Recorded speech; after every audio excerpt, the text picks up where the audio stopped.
We're a 10-foot round building for our 8-foot dome. And first thing you're going to do is take your bottom ring segments, lay them out. You've got 3 pieces to this, so you get the seams, excuse me, get the seams together. And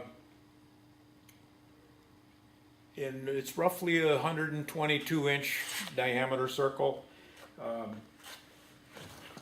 Then the next thing you're going to do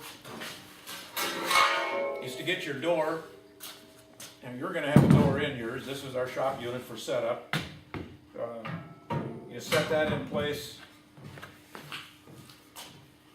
and you can use a vice grip, C-clip, whatever you have available, and clamp the door in place.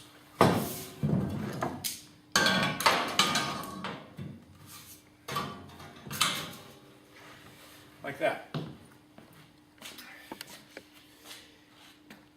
The next step is to start standing up your support tubes.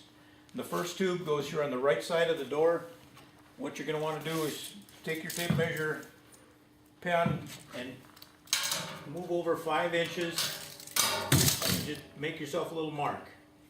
You'll notice on the band there's a weld that goes across the band. You want to be just to the right side of that weld with your first tube.